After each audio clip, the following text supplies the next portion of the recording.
Takže atóm vyzerá asi nejako takto. No presne takto atóm vôbec nevyzerá.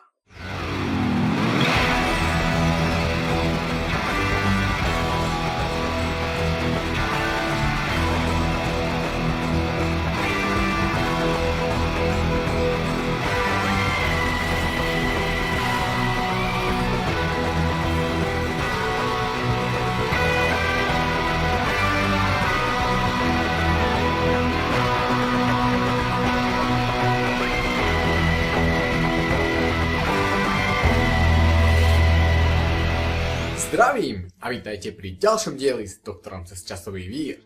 A dnes si povieme niečo o histórii atómu. Toto video bude obsahovať aj nejakú matematiku, ale je robené tak, aby mu porozumel každý, aj ten, kto nemá matematický základ, a tá matematika je tu len pre tých, ktorých to zaujíma ako taký bonus. Takže náš príbeh sa začína v 5. storočí pred našim letopočtom s Demokritom a Leukippom. Títo dvaja chlapíci sú zakladatelia školy atomistov. Samotné slovo atóm pochádza z gréckeho slova atomon, ktoré znamená nedeliteľný, a to je práve to, čomu atomisti verili.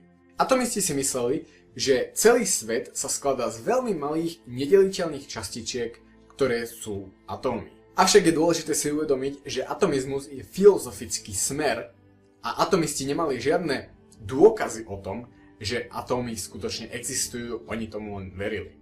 No a keďže my sa nechceme zaoberať filozofiou, ale fyzikou, urobíme jeden obrovský krok vpred. A to až na začiatok 19. storočia k Johnovi Daltonovi. Dalton potvrdil existenciu týchto malých nedeliteľných častíc, teda atómov. Taktiež zistil, že atómy jednotlivých prvkov majú rovnaké vlastnosti a taktiež zistil, že jednotlivé atómy sa môžu spájať do skupiniek. A pán Avogadro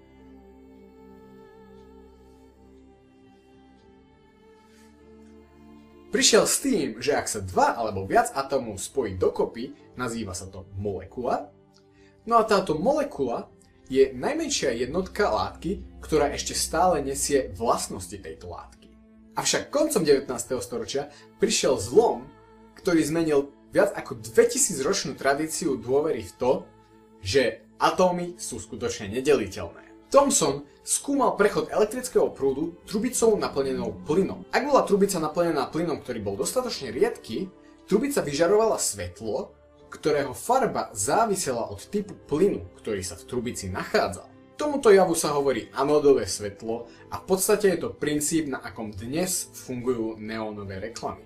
Ak sa však ale plyn v trubici zriedil ešte viac, natoľko, že v trubici bolo prakticky vákum, trubica začala vyžiarovať iné svetlo, tentokrát zelené, ktoré nezáviselo od typu plynu, ktorý sa v nej nachádzal. Toto zelené svetlo vychádzalo z katódy, a teda zo zápornej elektródy, a mierilo na anódu, teda kladnú elektródu. Ak sa do stredu anódy urobila diera, toto svetlo sa na anóde zastaviť nemuselo a mohlo pokračovať ďalej trubicou. No a keďže vychádzalo z katódy, nazvalo sa katódovými lúčmi. Na čo Thomson prišiel, bolo, že ak vložil katódové lúče do elektrického poľa, tak tieto lúče boli vychýlené a boli vychýlené ku chladnej platni kondenzátora. To znamená, že katódové lúče museli mať záporný náboj. No tiež prišiel aj na to, že tieto lúče boli vychýľované aj v magnetickom pole. Takže ak bol experiment nastavený tak, že vychýlenie z elektrického poľa bolo kompenzované vychýlením z magnetického poľa a lúč nakoniec nebol vychýlený vôbec, dostávame rovnosť medzi elektrickou silou a magnetickou silou. Elektrická sila je rovná elektrickému poľu krát náboju katodových lúčov a magnetická sila je rovná veľkosti magnetickej indukcie, veľkosti náboja katodových lúčov a rýchlosti katodových lúčov. Náboj nám z celej rovnice vypadne a môžeme si vyjadriť rýchlosť. No a keďže Thomson vedel veľkosť elektrického poľa aj magnetickej indukcie, vedel vypočítať rýchlosť katodových lúčov. No a veľkosť tejto rýchlosti bola približne 30 krát menšia ako rýchlosť svetla, ktorá bola v tom čase už známa. To znamená, že nešlo v skutočnosti o nejaké svetlo, muselo ísť o niečo iné.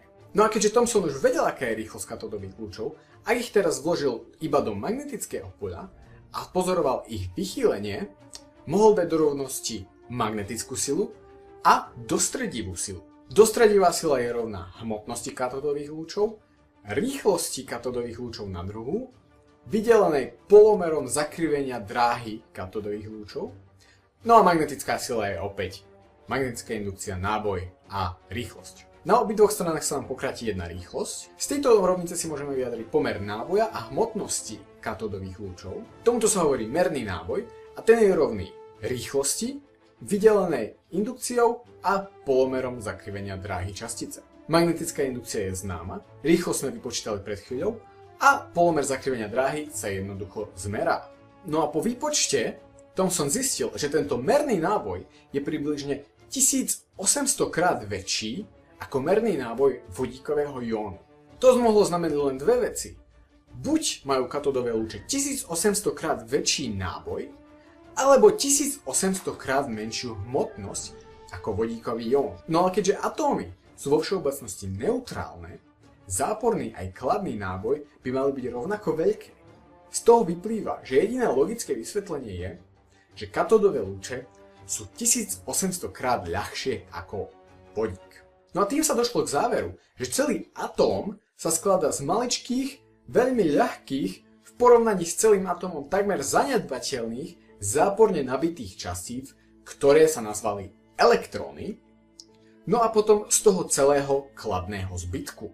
Podstata anodového a aj katodového svetla spočíva v tom, že elektróny narážajú na častice buď skla, alebo priamo na častice plynu, ktorým je táto trubica plnená, no a odovzdávajú týmto časticiam energiu, ktoré ju následne vyžarujú vo forme svetla nejakej farby. No a objavom elektrónu vzniká to, čomu hovoríme pudingový model. Prečo pudingový? No preto, lebo to vymysleli Briti a ich predstava bola taká, že tá veľká kladná časť to je puding a jednotlivé elektróny sú hrozienka v pudingu. Stretol som sa už aj s americkou analógiou, že tá kladná časť je muffin alebo sušenka a elektróny sú buď hrozienka v mafine alebo kúsky čokolády v sušienke.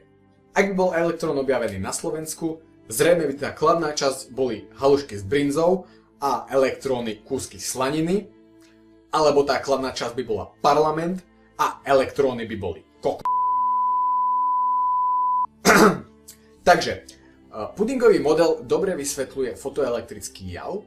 To je jav, kedy elektróny pohltia fotóny a následne získajú väčšiu energiu. Pudingový model to vysvetľuje tak, že elektróny v pudingu kmitajú nejakými rýchlosťami a po pohltení fotónu svetla začnú kmitať s väčšou rýchlosťou alebo frekvenciou. Avšak pudingový model mal samozrejme aj svoje nedostatky, pretože nevysvetľoval, čo tvorí tú kladnú časť, ten puding, a tiež nevysvetľoval to, že ak máme pokope kladnú látku, prečo sa navzájom neroztlačí elektrickými silami. A tak prišiel v roku 1911 Ernest Rutherford, ktorý vykonal svoj, ja to poznám pod názvom Rutherfordov experiment. Tento experiment spočíval v tom, že Rutherford zobral nejaký radioaktívny zdroj, konkrétne zdroj alfa žiarenia. Ak chcete vedieť viac o radioaktivite a alfa žiarení, pozrite si video o radioaktivite. Týmito alfa časticami ostreľoval veľmi tenkú zlatú fóliu. Táto fólia bola tak tenká, že predpoklad experimentu bol to, že alfa častice jednoducho preletia cez zlatú fóliu a budú letieť ďalej neovplyvnené. Avšak detektory alfa častíc neumiestnili len za fóliu, ale aj pred fóliu. No a zatiaľ čo takmer všetky alfa častice boli zaznamenané tak, že prešli cez zlatú fóliu, našlo sa zopár takých alfa častíc, ktoré vyzerali byť odrazené od tejto zlatej fólie. Sám Rutherford povedal, že výsledok tohto experimentu bol tak zarážajúci, ako keby ste zobrali papierovú servítku, vystrelili na ňu 15-palcový projektil a ten projektil sa od nej odrazil. No ale odrazenie alfa častice, ktorá má dvojnásobný kladný náboj, nebolo možné vysvetliť pudingovým modelom.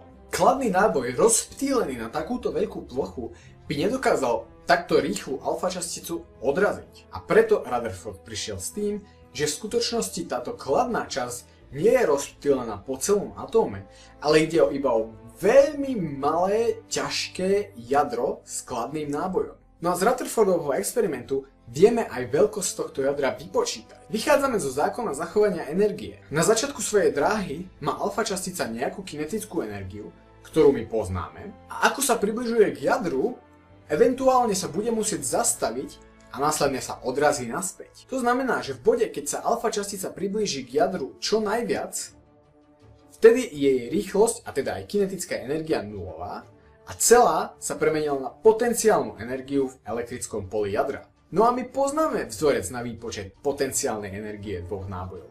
Ten je 1/4πε0, to sú len konštanty, a následne v čítateli máme súčin nábojov jadra a alfa častice a v menovateli máme vzdialenosť medzi týmito dvoma nábojmi. Náboj alfa častice sú dva elementárne náboje a náboj ostreľovaného jadra je jeho protonové číslo krát elementárny náboj.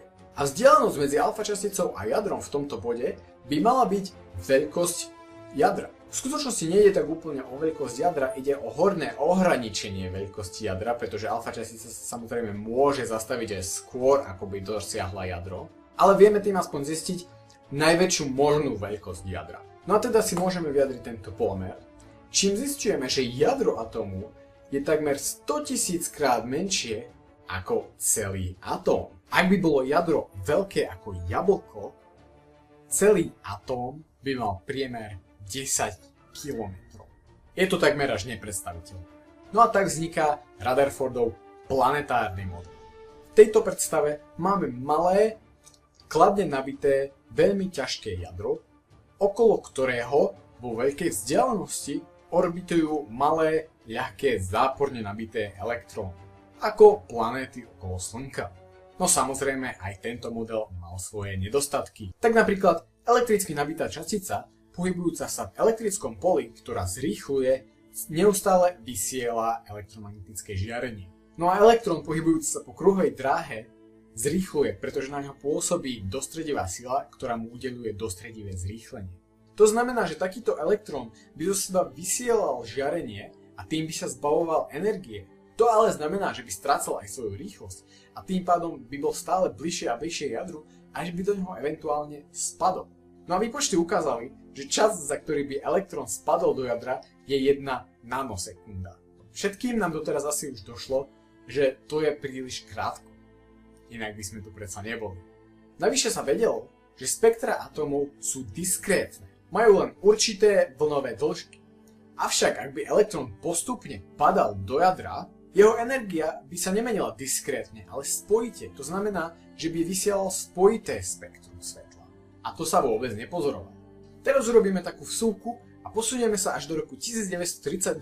V tomto roku Chadwick objavil neutrón. Aj keď Rutherford prišiel na to, že jadro je malé, ťažké a kladne nabité, niečo to ešte stále nedávalo zmysel. Helium, ktoré by malo obsahovať 2 protóny, nie je dvakrát také ťažké ako vodík, ktorý obsahuje 1 protón. Merania hovorili, že helium je 4-krát také ťažké ako vodík. No a to nedávalo veľmi zmysel. Pravdepodobne bol v jadre helia ešte niečo neutrálne. No a bol prevedený experiment, kde bolo opäť alfa časticami ostreľované tentokrát berylium. Berylium pohlcovalo alfa častice a vysielalo nejaké iné žiarenie, predpokladalo sa, že gamma žiarenie. Do cesty tomuto predpokladanému gamma žiareniu sa postavil ale parafín, ktorý obsahuje veľmi veľa atómov vodíka, teda veľa protónov. No a za parafín sa postavil detektor protónov. Pri náraze tohto predpokladaného gamma žiarenia na parafín bol vyrazený protón a ten bol následne zaznamenaný detektorom. Avšak kinetické energie zaznamenaných protónov boli príliš veľké. Na to, aby toto gamma žiarenie vystrelilo protón s takouto veľkou kinetickou energiou, by muselo mať abnormálne veľkú energiu. A to veľmi nepripadalo do úvahy. A tak Chadwick prišiel na to, že to, čo bolo z beryllia vystrelované, nebolo gamma žiarenie, ale boli to neutrálne častice, ktoré mali hmotnosť približne rovnakú ako protón. A tak sa prišlo na neutróny. Takže koniec našej vsúvky, vraciame sa späť do roku 1913. Tu sa Niels Bohr pokúsil vysvetliť diskrétne spektra atómov. Bohr prišiel s podľa mňa dosť revolučnou myšlienkou, a to tým, že čo ak sa veci nesprávajú tak, ako si myslíme, že sa správajú. A teda prišiel s neklasickou teóriou, ktorá ešte nie je kvantová, ale označuje sa za polokvantovú. No a navrhol 3 postuláty. Jeho prvým postulátom bolo to, že elektróny sa nemôžu pohybovať po akýchkoľvek kruhových dráhach. Povedal, že do úvahy pripadajú len tie dráhy, po ktorých integrál hybnosti sa rovná nejakému celočíselnému násobku Planckovej konštanty. Čo to znamená v ľudských slovách? Povedzme len, že elektróny majú nejaké povolené dráhy určené Planckovou konštantou, po ktorých sa môžu pohybovať a všetky ostatné dráhy sú pre nich zakázané. Jeho ďalším postulátom bolo to, že veľkosť odstredivej sily a veľkosť príťažlivej elektrickej sily si musia byť rovné, aby bol elektrón v rovnováhe. Tretím postulátom bolo to, že ak elektrón prechádza z jednej hladiny na druhú, musí pritom vyžiariť alebo pohltiť fotón, ktorý má rovnakú energiu ako energetický rozdiel medzi týmito dvoma hladinami. Pričom energia fotónu je daná Planckovou konštantou a frekvenciou tohto fotónu.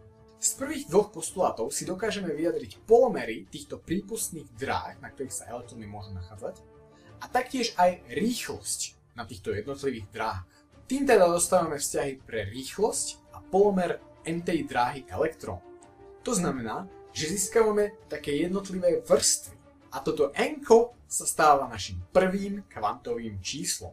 Čím vyššie n, tým vyššia vrstva. No a prechodom elektrónov medzi jednotlivými vrstvami Bohr vysvetlil diskrétne spektrá. Ak prechádzajú fotóny z vyšších vrstiev na nižšie, vyšľú fotóny iba určitých vlnových dĺžok. A ak zase zasvietime na atóm všetky vlnové dĺžky, elektróny pohltia iba tie, ktoré im umožnia vyskočiť na vyššiu vrstvu a ostatné prejdú ďalej. Tým získavame v absorpčnom spektre nejaké diery.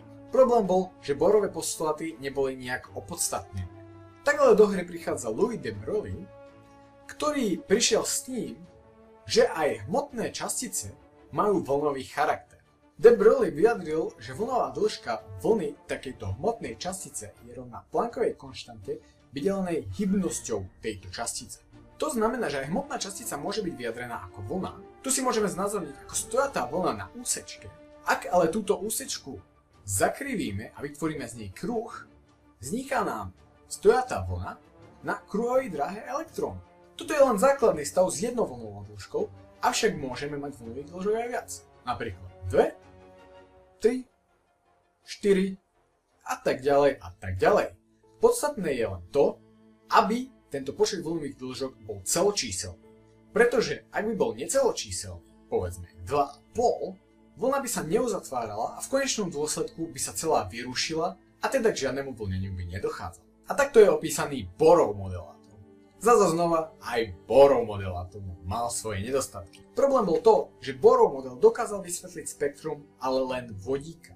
Pri spektrách mnohoelektrónových atómov sa v spektrách nachádzali aj spektrálne čiary, ktoré Bohrov model vysvetliť nedokázal. Tomuto sa hovorí jemná štruktúra spektrálnych čiar, pretože na prvý pohľad sa zdá, že máme iba niekoľko spektrálnych čiar, ale pri dostatočnom priblížení vidíme, že veľa z týchto spektrálnych čiar nie je v skutočnosti jedna čiara, ale štiepi sa na niekoľko jemnejších čiar. Túto jemnú štruktúru sa pokúsil vysvetliť síce neúspešne Sommerfeld, ktorý zaviedol eliptické dráhy. Podľa Sommerfelda mohla mať n-tá hladina o niečo vyššiu energiu a tým sa z nej stala eliptická dráha. To by znamenalo, že pre každú hladinu, pre každé n, existuje ešte niekoľko ďalších delení tejto hladiny.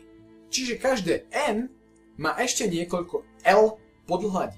A aj keď Sommerfeld vôbec nemal pravdu o eliptických dráhach, priniesol zaujímavú myšlienku, a to myšlienku vedľajšieho kvantového čísla L.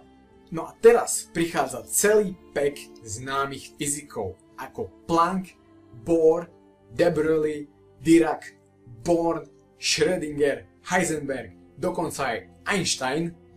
A to som na nejakých určite ešte aj zabudol. No a títo chlapíci nám priniesli kvantovú mechaniku. Extrémny rýchlokurs kvantovej mechaniky. Kvantová mechanika spočíva v tom, že častice sú opísané vlnovou funkciou psi. Ako vidíme, vo všeobecnosti vlnová funkcia môže byť komplexné číslo, to znamená, že nemá len reálnu, ale môže mať aj imaginárnu časť a môže závisieť od energie, od času, od hybnosti aj od polohy. Jednoducho tam, kde sme doteraz videli pevné častice a deterministické správanie, teraz vidíme vlny a pravdepodobnosti. Tu by som vložil ešte malú vsúku, o čom nám vlastne táto vlnová funkcia hovorí. Bornová interpretácia vlnovej funkcie spočíva v tom, že pravdepodobnosť toho, že sa častica nachádza v určitom stave, je daná druhou mocninou veľkosti vlnovej funkcie v tom danom stave. Takže napríklad, ak by vlnová funkcia v závislosti od polohy vyzerala pre časticu takto, hustotu pravdepodobnosti nájdenia častice by sme získali po umocnení tejto funkcie na druhú. A teda vidíme, že častica sa s najväčšou pravdepodobnosťou nachádza v týchto bodoch. Avšak nikdy to nevieme povedať s istotou. No a základným kameňom celej kvantovej mechaniky je Schrödingerova rovnica. A Schrödingerova rovnica môže byť exaktne vyriešená pre atóm vodíka. Bohužiaľ, riešenie Schrödingerovej rovnice pre atóm vodíka je veľmi náročné a v tomto videu ho nemôžem ani náhodou zahrnúť. Avšak pokúsim sa spraviť ďalšie video, ktoré sa bude sústrediť len na toto riešenie. No a tu si povieme len to, že po vyriešení Schrödingerovej rovnice pre atóm vodíka získavame tento vzťah medzi vedľajším a hlavným kvantovým číslom. To znamená, že vedľajšie kvantové číslo môže byť nanajvýš o jedno menšie ako hlavné kvantové číslo. Ale toto kvantové číslo nesmie byť záporné, čiže ak máme hlavné kvantové číslo 3, vedľajšie kvantové číslo môže nadobúdať hodnoty 0, 1 a 2. A toto vedľajšie kvantové číslo súvisí s momentom hybnosti elektrónu na n-tej kvantovej dráhe.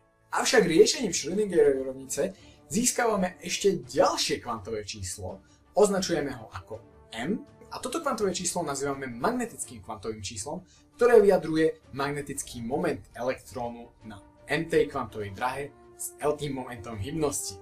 A tiež získavame nejaký vzťah medzi magnetickým kvantovým číslom a vedľajším kvantovým číslom, a to taký, že absolútna hodnota z magnetického čísla musí byť menšia alebo najmenšie rovná vedľajšiemu kvantovému číslu. To znamená, že ak je vedľajšie kvantové číslo 1, magnetické kvantové číslo môže nadobúdať hodnoty -1, 0 a 1. No a celkovým riešením Schrödingerovej rovnice získavame orbitál. Pozor, nemýliť si to s orbitami. Znie to podobne, ale je to niečo úplne iné.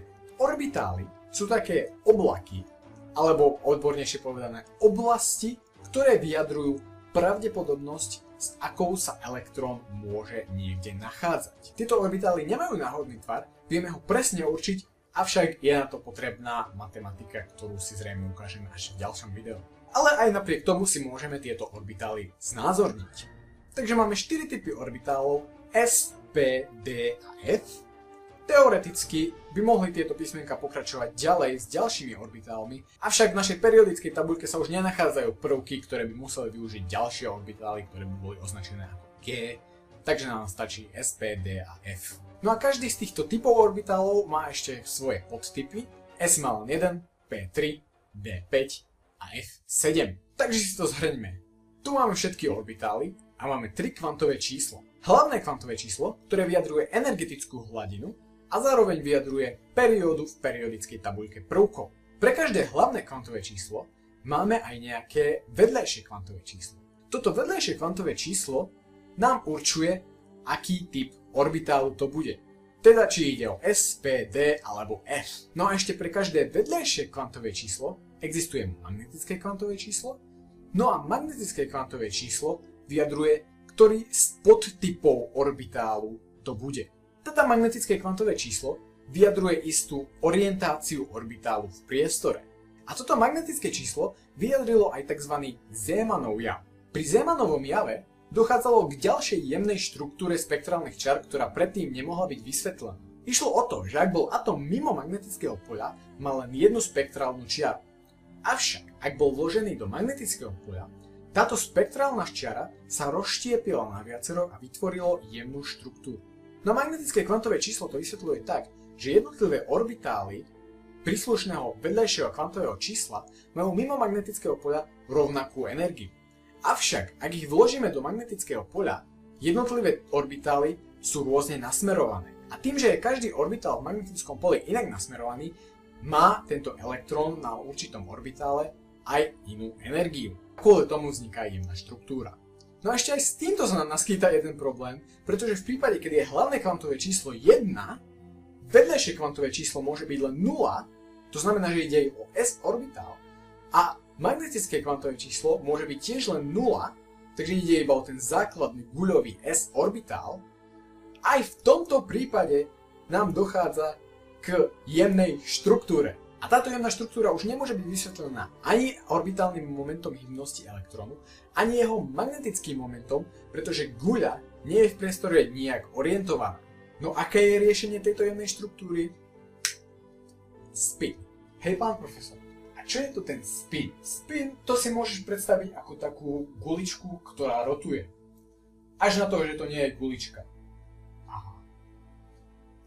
A ani nerotujú. No skutočne na takejto úrovni nemáme lepšie vysvetlenie pre spin. Veľakrát si to ľudia predstavujú ako rotáciu elektrónu okolo jeho vlastnej osy, avšak elektrón ako bodová častica by musel rotovať rýchlejšie ako rýchlosťou svetla, čo nie je možné, takže nemôžeme si to predstaviť ako rotáciu nejakej guličky. Ide o vlastný moment hybnosti elektrónu, avšak asi sa to nesnažte predstaviť si to. Lepšie vysvetlenie spinu spočíva v tom, že ide o moment hybnosti poľa a nie nejakej guličky, avšak toto vysvetlenie asi nikomu nič nehovorí. No pri tejto jemnej štruktúre sa ale spektrálna čiara štiepila na dve, lenže podľa očakávaní by elektrón mohol mať spin akýkoľvek. No a to sa overilo pri Stern-Gerlachovom experimente. V tomto experimente sa elektróny posielali cez nehomogénne magnetické pole a očakávalo sa, že v dôsledku svojho spinu budú jednotlivé elektróny nehomogénnym magnetickým poľom odchýlené inak. Podľa predpokladu, že by elektróny mohli mať spin akýkoľvek, by sa nám na detektore mala zobraziť celá škála jednotlivých elektrónov. Avšak, čo Stern a Gerlach pozorovali, nebola celá škála elektrónov. Pozorovali len dve rôzne odklonenia elektrónov. Z toho vyplýva, že pre elektróny prípadajú do úvahy len dva spiny. A teda ide o spin plus 1 polovica a minus 1 polovica. Zvykneme tomu hovoriť aj spin hore a spin dole. A týmito dvoma možnými spinmi sa vysvetľuje rozštiepenie jednej spektrálnej čiary na dve. Ak by vám jemnej štruktúry bolo málo, existuje ešte aj hyperjemná štruktúra, ktorá ale súvisí so spinom častíc v jadre atómu. To znamená, že v konečnom dôsledku máme 4 kvantové čísla. Hlavné, vedľajšie, magnetické a spinové. No a nakoniec v roku 1925 prišiel Wolfgang Pauli so svojím Pauliho vylúčovacím princípom, ktorý hovorí o tom, že v atóme nemôžu mať dva elektróny všetky 4 kvantové čísla rovnaké. To znamená, že ak dva elektróny zdieľajú prvé 3 kvantové čísla, ešte stále sa musia líšiť v spine. Tak a tu by som ja púť históriou atómu zakončil. Samozrejme za tých posledných 100 rokov sme získali nejaké nové poznatky o atómoch, avšak tieto sú tie najzákladnejšie. Je pravda, že ešte ani dnes nemáme presné riešenie toho, ako atóm vyzerá, pretože popravde riešiť Schrödingerovú rovnicu už aj pre atóm vodíka je dosť náročné. Nehovoriac o tom, že riešiť Schrödingerovú rovnicu pre atómy, ktoré obsahujú 10, 20, možno 50 elektrónov, je v podstate exaktne nemožné. Takže ja sa s vami lúčim, dúfam, že ste sa niečo naučili, no a nezabudnite si obrátiť polaritu neutrónového prúdu.